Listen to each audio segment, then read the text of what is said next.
কিন্তু এই পালানোর দৃশ্য ভিডিও করে ভাইরাল করেছিল কে? এই প্রশ্নের জবাব খুঁজতে গিয়ে বেরিয়ে এসেছে এমন এক ভয়ঙ্কর সত্য যা শুনলে আপনার গায়ে কাঁটা দিয়ে উঠবে। শেখ হাসিনা পালিয়ে গেছে, শেখ হাসিনা নাই, শেখ হাসিনা চলে গেছে, শেখ হাসিনা পালায় না। আপনি কি জানেন একটা সাধারণ মোবাইল ভিডিও কিভাবে উন্মোচন করলো বাংলাদেশের ইতিহাসের সবচেয়ে বড় গোয়েন্দা কেলেঙ্কারি? 2024 সালের 5ই অগস্ট ঢাকার রাস্তায় ছাত্র জনতার গর্জন, এক দফা এক দাবি, স্বৈরাচারের পতন। রাজপথে কোটি কোটি মানুষের পদধ্বনি, গন্তব্য একটাই, ফ্যাসিবাদের বাসভবন, গণভবন। আর ঠিক সেই মুহূর্তেই কুর্মিটোলা বিমানবন্দর থেকে হেলিকপ্টারে করে পালিয়ে গেলেন শেখ হাসিনা। কিন্তু এই পালানোর দৃশ্য ভিডিও করে ভাইরাল করেছিল কে? এই প্রশ্নের জবাব খুঁজতে গিয়ে বেরিয়ে এসেছে এমন এক ভয়ঙ্কর সত্য যা শুনলে আপনার গায়ে কাঁটা দিয়ে উঠবে। আজকে জানবো কিভাবে একটা মোবাইল ফোনের ফরেনসিক থেকে ধরা পড়লো ভারতীয় গোয়েন্দা সংস্থা রয়ের পুরো নেটওয়ার্ক, কিভাবে বিমান বাহিনীর ভেতরে বাসা বেঁধেছিল বিদেশি চরেরা, আর কিভাবে একের পর এক গ্রেফতার হলো সেই সব বিশ্বাসঘাতকরা। এটা শুধুমাত্র একটা ইন্টেলিজেন্স ইনভেস্টিগেশনের গল্প নয়, এটা আমাদের বাংলাদেশের সার্বভৌমত্ব আর নিরাপত্তার উপর বড় একটা প্রশ্নবোধক চিহ্ন এঁকে দিয়েছে। 5 অগস্ট 2024 দুপুরবেলা ঢাকা জুড়ে অভ্যুত্থানের আগুন, আর ঠিক সেই সময়ই সামাজিক যোগাযোগ মাধ্যমে ভাইরাল হয়ে গেল একটি ভিডিও। পালাইছে রে পালাইছে, শেখ হাসিনা পালাইছে।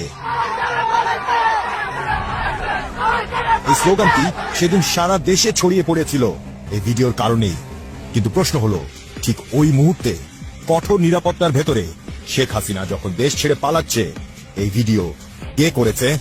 কুর্মিটোলা বিমানবন্দর তো সাধারণ মানুষের জন্য নিষিদ্ধ এলাকা। বিমান বাহিনীর এয়ার ইন্টেলিজেন্স দল কাজ শুরু করলো। তারা ভিডিওটির অ্যাঙ্গেল দেখলো, দূরত্ব মাপলো, ক্যামেরার মুভমেন্ট বিশ্লেষণ করলো, আর তখনই তারা বুঝতে পারলো এই ভিডিওটি ধারণ করা হয়েছে অফিসার্স মেসের একটি নির্দিষ্ট কক্ষ থেকে। সেই কক্ষটা ছিল ফ্লাইট লেফটেন্যান্ট রিফাত আশরাফির। রিফাত আশরাফি নামটা মনে রাখবেন, কারণ এই মানুষটার মোবাইল ফোন থেকেই শুরু হবে এক ভয়ঙ্কর আবিষ্কার। তদন্তকারীরা রিফাতের মোবাইল জব্দ করলো, ফরেনসিক করার জন্য পাঠানো হলো বিশেষজ্ঞদের কাছে, আর তখনই বেরিয়ে এলো চমকপ্রদ তথ্য। আর এই ভিডিও শুধু রিফাত একাই করেননি, তার পেছনে ছিল আরো বড় একটা পরিকল্পনা। আমার দেশ পত্রিকার অনুসন্ধানী প্রতিবেদনে বেরিয়ে এসেছে রিফাতের মোবাইল ফরেনসিক করতে গিয়ে তদন্তকারীরা একটি নাম পেল, স্কোয়াড্রন লিডার আব্দুল্লাহ ইবনে আলতাফ, যিনি কিনা বিমান বাহিনীতে একজন সম্মানিত অফিসার, সবার কাছে পরিচিত একজন দেশপ্রেমিক সৈনিক হিসেবে। কিন্তু আসল পরিচয়টা ছিল সম্পূর্ণ আলাদা। স্কোয়াড্রন লিডার আলতাফ আন্ডার কাভারে কাজ করত ভারতীয় গোয়েন্দা সংস্থা রয়ের হয়ে। তিনি ছিলেন রয়ের একজন সক্রিয় এজেন্ট। 2024 সালের 14 অগস্ট ডিজিএফআই এর একটি বিশেষ দল আলতাফের বাড়িতে অভিযান চালালো। তার ব্যক্তিগত গাড়ি তল্লাশি করার সময় যা পাওয়া গেল সেটা দেখে সবার চোখ কপালে উঠল। গাড়ি থেকে বেরিয়ে এলো দুটি অত্যাধুনিক অস্ত্র, FNP9 আর FIGP-229। এটা ভারতীয় প্যারা কমান্ডোদের ব্যবহৃত বিশেষ অস্ত্র। কিন্তু এটাই শেষ নয়, গাড়িতে পাওয়া গেল নগদ 1 কোটি টাকা আর বিভিন্ন ইলেকট্রনিক ডিভাইস, যেগুলো ব্যবহার করা হয় গোয়েন্দাগিরির কাজে। আলতাফকে গ্রেফতার করা হলো, কাশিমপুর হাই সিকিউরিটি প্রিজনে পাঠানো হলো। কোর্ট মার্শালে তার 10 বছরের সাজা হয়েছে। কিন্তু আলতাফের গ্রেফতারের পর যা বেরিয়ে এলো সেটা আরো ভয়ানক। জিজ্ঞাসাবাদে আলতাফ যা স্বীকার করলো সেটা শুনে তদন্তকারীদের মাথা ঘুরে গেল। তিনি জানালেন তিনি একা নন, বিমান বাহিনীর ভেতরে রয়ের একটি পূর্ণাঙ্গ নেটওয়ার্ক তৈরি করা হয়েছে। বহু উচ্চপদস্থ কর্মকর্তা জড়িত এই চক্রে। তদন্ত করতে গিয়ে 6 জন উচ্চপদস্থ কর্মকর্তার নাম বেরিয়ে এলো। Air vice marshal M Awal Hossain, air vice marshal Zahidul Saeed, air commodore Aminul Haque, group captain Faruk, group captain Shamim, wing commander Saeed Mohammad. এই সবার বিরুদ্ধে রয়ের সাথে যোগাযোগের প্রমাণ পাওয়া গেছে।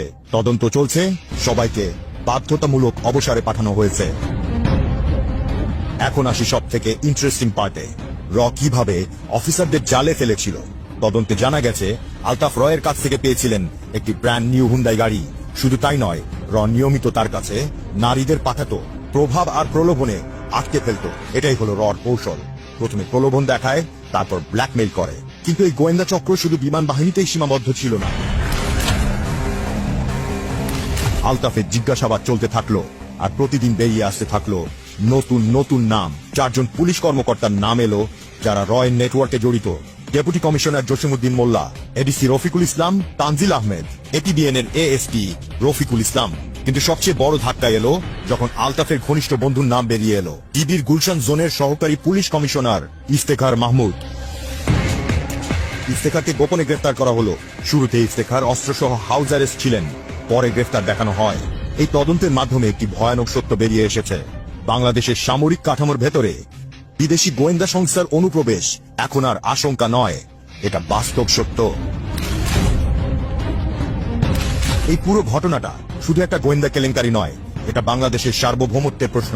ভাবুন তো, একটি বিদেশি গোয়েন্দা সংস্থা আমাদের সামরিক বাহিনীতে এভাবে ঢুকে পড়েছে, আর তারা আমাদের সকল গোপন তথ্য পেয়ে যাচ্ছে, আমাদের নিরাপত্তা পরিকল্পনা জানছে। এর মানে হলো আমাদের জাতীয় নিরাপত্তা মারাত্মক ঝুঁকিতে ছিল। কোনো গুরুত্বপূর্ণ সিদ্ধান্ত নেওয়ার আগেই সেটা চলে যেত প্রতিবেশী দেশের কাছে। এই নেটওয়ার্কে কতটা গভীর শেকড় ছিল আর কে কে জড়িত, এই প্রশ্নগুলো এখনো রহস্যে ঢাকা। সেনাবাহিনী, ডিজিএফআই আর এয়ার ইন্টেলিজেন্স একসাথে কাজ করছে এই চক্র সম্পূর্ণভাবে ভেঙে দিতে। তারা বার্তা দিয়েছে বাংলাদেশের মাটিতে বিদেশি গোয়েন্দাদের কোনো জায়গা নেই।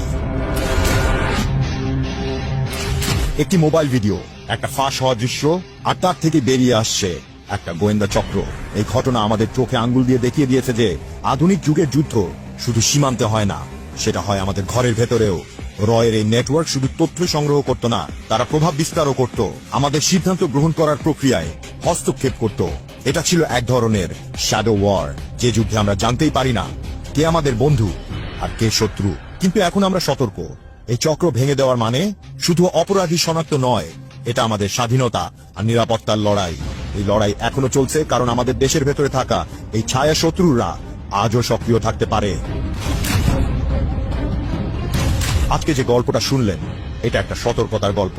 একটা মোবাইল ভিডিও কিভাবে উন্মোচন করতে পারে পুরো গোয়েন্দা নেটওয়ার্ক। শেখ হাসিনার পালানোর সেই ভিডিও হয়তো ইতিহাসের মোড় ঘুরিয়ে দিয়েছে, কিন্তু সেই ভিডিও রহস্য উদ্ঘাটন করে আমরা জানতে পেরেছি আরো বড় একটা সত্য, আমাদের দেশের নিরাপত্তা ব্যবস্থায় কতটা গভীরভাবে ঢুকে পড়েছিল বিদেশি গোয়েন্দারা, আর কিভাবে তারা আমাদের সবচেয়ে গুরুত্বপূর্ণ প্রতিষ্ঠানগুলোতে নিজেদের লোক বসিয়েছিল।